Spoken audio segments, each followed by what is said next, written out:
दोबारा शुरू करो।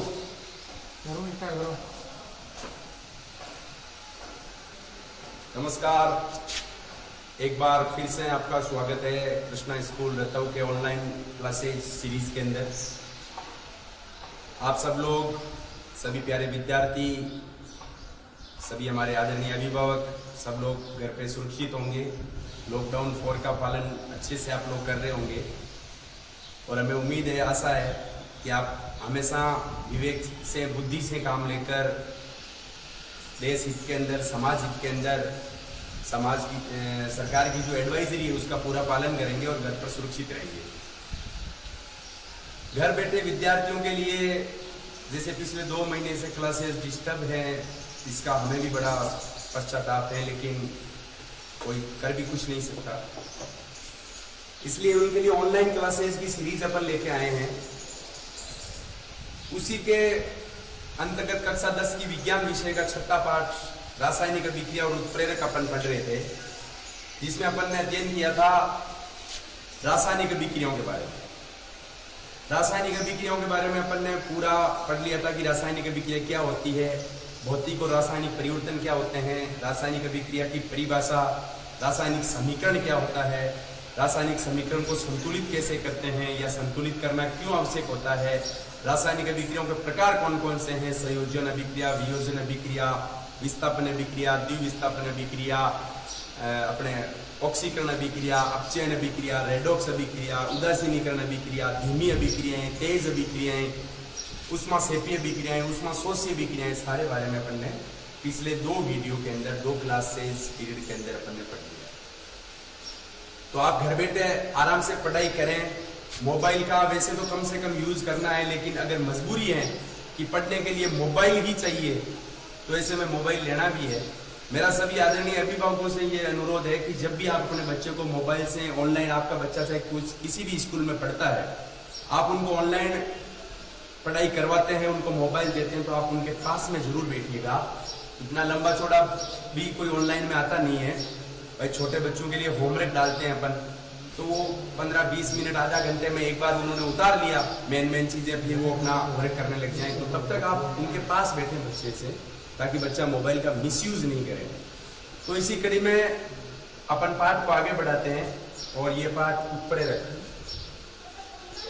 और रासायनिक अभिक्रियाओं में रासायनिक अभिक्रिया अपन ने पढ़ लिया था। पाठ की अगली कड़ी में है उत्प्रेरक। जैसा नाम से स्पष्ट है, उत्प्रेरक मतलब उत्प्रेरित करने वाला। उत्प्रेरित किसको करेगा, अपन पढ़ क्या रहे हैं, रासायनिक अभिक्रिया। तो रासायनिक अभिक्रियाओं को उत्प्रेरित करना मतलब रासायनिक अभिक्रियाओं के वेग को परिवर्तित करना। तो रासायनिक अभिक्रियाएं धीमी और तेज अभिक्रियाओं के बारे में हमने पढ़ा था। तीव्र और धीमी अभिक्रिया इसी चैप्टर में पढ़ा कि कुछ अभिक्रियाएं ऐसी होती है जो कई महीनों, सालों तक चलती रहती है, पूरी नहीं होती। कुछ अभिक्रियाएं ऐसी होती है जो सेकंड के 16 हिस्से में पूरी हो जाती है। तो उनके लिए है कि भाई रासायनिक अभिक्रियाओं के वेग को जो परिवर्तित कर देता है वो क्या कहलाता है, उत्प्रेरक। यानी वे पदार्थ जो रासायनिक अभिक्रियाओं के वेग को परिवर्तित कर देता है, उत्प्रेरक कहलाता है और स्वयं अपरिवर्तित रहता है। अभिक्रिया में भाग लेने वाला उत्प्रेरक स्वयं किसी प्रकार की रिएक्शन या उसके मतलब केमिकल जो फॉर्मूला, उसमें कोई चेंज नहीं आता है, तो उसको अपन कहते हैं उत्प्रेरक। उदाहरण के लिए जैसे ये एक एग्जांपल है, पोटेशियम क्लोराइड KClO3। जब इसको अपन गर्म करते हैं MnO2 मैग्नीज डाइऑक्साइड की उपस्थिति में, तो KClO ऑक्सीजन बनता है। यहाँ पर ये MnO2 जो है वो उत्प्रेरक का काम करता है, यानी इस अभिक्रिया के वेग को परिवर्तित करता है। अवस्था के आधार पर उत्प्रेरक 2 प्रकार के होते हैं। यानी कोई भी रासायनिक अभिक्रिया होगी, उसमें अपन ने इस चैप्टर में बात की थी कि 2 चीजें होती है, अभिकारक और उत्पाद। अभिकारक रासायनिक अभिक्रिया में भाग लेने वाला पदार्थ और उसके बाद में फलस्वरूप जो बनता है उसको बोलते हैं अपन क्रियाफल, प्रोडक्ट या उत्पाद। अब अभी अपन उत्प्रेरक के बारे में पढ़ रहे हैं, तो इसमें उत्प्रेरक चीज और शामिल होगी। यानी अभिक्रिया में 3 चीजें होगी, अभिकारक, उत्प्रेरक और उत्पाद। अवस्था के आधार पर ये 2 प्रकार के उत्प्रेरण हो सकते हैं। उत्प्रेरण ऐसा बोलना है ना। उत्प्रेरण यानी ऐसी प्रोसेस 2 तरह की हो सकती है, समांगी और विषमांगी।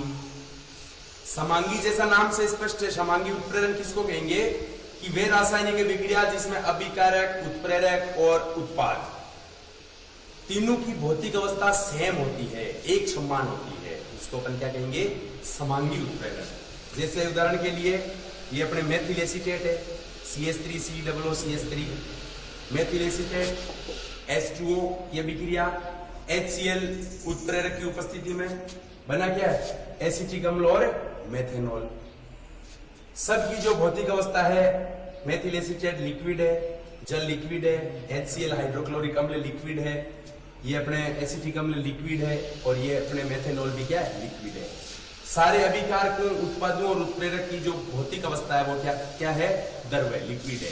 तो ऐसे में अपन कह सकते हैं कि ये सारा का सारा क्या है, समांगी उत्प्रेरक। इसको क्या कहेंगे, समांगी उत्प्रेरण। दूसरे प्रकार का है विषमांगी उत्प्रेरण, जैसा नाम से स्पष्ट है, अलग होगा, यानी अभिकारक उत्पाद और उत्प्रेरक में से किसी एक की भौतिक अवस्था अलग होगी तो उसको अपन क्या कहेंगे, विषमांगी उत्प्रेरक। उदाहरण के लिए N2S2, नाइट्रोजन की हाइड्रोजन के साथ अभिक्रिया Fe उत्प्रेरक की उपस्थिति में NH3 बनता है। नाइट्रोजन क्या है अपने को पता है, गैस, हाइड्रोजन क्या है, गैस, और अमोनिया क्या है, गैस। लेकिन जो उत्प्रेरक है Fe क्या है, सॉलिड, ठोस, इसलिए ठोस उत्प्रेरक अलग हो गया, यानी तीनों की भौतिक अवस्था में थोड़ा चेंज है, इसलिए अपन इसको क्या कहेंगे, विषमांगी उत्प्रेरण। यानी ऐसी रासायनिक अभिक्रिया जिसमें अभिकारक, उत्प्रेरक और उत्पाद की भौतिक अवस्थाएं असमान होती है तो उसको अपन कहेंगे विषमांगी उत्प्रेरण। क्रिया के आधार पर, यानी क्रिया करने के आधार पर उत्प्रेरक कितने प्रकार के होते हैं, कौन कौन से प्रकार होते हैं। पहला है धनात्मक उत्प्रेरक, जैसा नाम से स्पष्ट है, धनात्मक, यानी अभिक्रिया के वेग को बढ़ाने वाला, प्लस करने वाला। धनात्मक उत्प्रेरक वे उत्प्रेरक जो अभिक्रिया के वेग को बढ़ा देते हैं, उसको क्या कहेंगे, धनात्मक उत्प्रेरक। एग्जांपल के लिए सल्फर डाइऑक्साइड के साथ ऑक्सीजन की अभिक्रिया नाइट्रोजन ऑक्साइड NO उत्प्रेरक की उपस्थिति में सल्फर ट्राइऑक्साइड SO3 बनता है। यहाँ पर जो NO है ये किसका काम कर रहा है, उत्प्रेरक का, और उत्प्रेरक में भी किसका काम कर रहा है, धनात्मक उत्प्रेरक का, यानी इस अभिक्रिया के वेग को इंक्रीज कर रहा है, बढ़ा रहा है, इसलिए इसको अपन क्या कहेंगे, धनात्मक उत्प्रेरक NO। दूसरा हो गया अपने ऋणात्मक उत्प्रेरक H2O2, इसका नाम है हाइड्रोजन पेरोक्साइड। इसको सुरक्षित रखने के लिए उसमें ग्लिसरॉल डाला जाता है, क्यों, क्योंकि ये ऋणात्मक उत्प्रेरक का काम करता है। ये हाइड्रोजन पेरोक्साइड जो है वो हाइड्रोजन, जल और ऑक्सीजन में टूट नहीं जाए, अलग अलग नहीं हो जाए, इसलिए उसमें ग्लिसरॉल डाला जाता है ताकि ये लंबे समय तक बना रहे। तो यहाँ पर हाइड्रोजन पेरोक्साइड से जल और ऑक्सीजन बनने की प्रक्रिया में ऋणात्मक उत्प्रेरक का काम कर रहा है, कौन, ग्लिसरॉल। ग्लिसरॉल उत्प्रेरक है लेकिन इस अभिक्रिया के वेग को कम कर रहा है, इसलिए इसको अपन कहेंगे ऋणात्मक उत्प्रेरक। ऐसा एक और उदाहरण देख सकते हैं, जैसे क्लोरोफॉर्म हो गया CHCl3, इसके साथ ऑक्सीजन की अभिक्रिया एथेनॉल की उपस्थिति में, है ना, एथेनॉल की उपस्थिति में C2H5OH की उपस्थिति में, जिससे फॉस्फीन बनता है, COCl2, और HCl भी बनता है, हाइड्रोक्लोरिक एसिड भी बनता है। इसमें भी एथेनॉल जो है वो किसका काम करता है, उत्प्रेरक, ऋणात्मक उत्प्रेरक का काम करता है। तीसरा उत्प्रेरक हो गया क्रिया के आधार पर श्वेत उत्प्रेरक, नाम से स्पष्ट है, श्वेत उत्प्रेरक, यानी उत्प्रेरक खुद ही कुछ अलग काम करता है। यह अभिक्रिया एथिल एसीटेट हो गया CH3COOH C2H5, एथिल एसीटेट के साथ जल की अभिक्रिया जब अपन करवाते हैं तो CH3COOH एसिटिक अम्ल और एथेनॉल C2H5OH बनता है। ये पूरी की पूरी अभिक्रिया होगी जिसमें कोई उत्प्रेरक आपको दिखाई नहीं दे रहा है। भाई तीर के निशान पर जैसा अपन ने इस पाठ के शुरू में पढ़ा था, समीकरण लिखते समय यहाँ पर उत्प्रेरक लिखते हैं अपन ने, लेकिन यहाँ पर इस अभिक्रिया में कोई उत्प्रेरक नहीं है। इसी चीज को अपने को समझना है कि जब अपन ने एथिल एसीटेट की अभिक्रिया जल के साथ करवाते हैं तो एसिटिक अम्ल और एथेनॉल बनता है। इस अभिक्रिया में बना हुआ एथेनॉल खुद ही उत्प्रेरक का काम करता है, इसलिए इसको क्या बोलते हैं, श्वेत उत्प्रेरक, खुद ही उत्प्रेरक का काम करता है। यानी ऐसी रासायनिक अभिक्रिया जिसमें अभिक्रिया में बना हुआ उत्पाद स्वयं ही उत्प्रेरक का काम करता है तो उसको अपन बोलते हैं श्वेत उत्प्रेरक। अगला जैसे हो गया जैव उत्प्रेरक, नाम से स्पष्ट है, जैव उत्प्रेरक, यानी जैव रासायनिक क्रियाओं में हमारे शरीर में जो अभिक्रियाएं होती है, जैव रासायनिक अभिक्रियाएं होती है, उनको क्या बोलते हैं, उनमें भाग लेने वाले उत्प्रेरक को क्या कहेंगे, जैव उत्प्रेरक, जिसको साधारण भाषा में अपन एंजाइम बोलते हैं। एंजाइम क्या है, एक प्रकार के जैव उत्प्रेरक है जो हमारी जैव रासायनिक क्रियाओं में भाग लेते हैं, जो नाइट्रोजनी कार्बनिक पदार्थ होते हैं, नाइट्रोजन युक्त कार्बनिक पदार्थ होते हैं। जैव उत्प्रेरक का एग्जांपल NH2CONH2 यूरिया, इसका फॉर्मूला, इसका क्या नाम है, यूरिया। उसमें जल की उपस्थिति के साथ एंजाइम कौन सा है या जैव उत्प्रेरक कौन सा है, यूरिएज, जो जिसको किस में बदल रहा है, अमोनिया और कार्बन डाइऑक्साइड में बदलता है। यूरिया की जल के साथ अभिक्रिया यूरिएज की उपस्थिति में, एंजाइम की उपस्थिति में अमोनिया और कार्बन डाइऑक्साइड बनता है। ये क्या हो गया, जैव उत्प्रेरक का एग्जांपल हो गया। इसी प्रकार माल्टेज एक प्रकार का एंजाइम है जो माल्टोज को ग्लूकोज में बदलता है। ऐसे प्रकार के बहुत सारे एंजाइम्स हमारे शरीर में होते हैं जिनको अपन जैव उत्प्रेरक कहते हैं, जो जैव रासायनिक अभिक्रियाओं में भाग लेते हैं। इनको नोट करना है सब चीजों को। उसके बाद है कि उत्प्रेरक के अलावा भी ऐसे कई पदार्थ होते हैं जो उत्प्रेरक की जो क्रियाशीलता है उसको चेंज करता है, उसको कम या ज्यादा कर देता है। यानी उत्प्रेरक की जो क्रियाशीलता है अभिक्रिया में, वेग को बढ़ाना घटाना क्या करना, उसकी क्रियाशीलता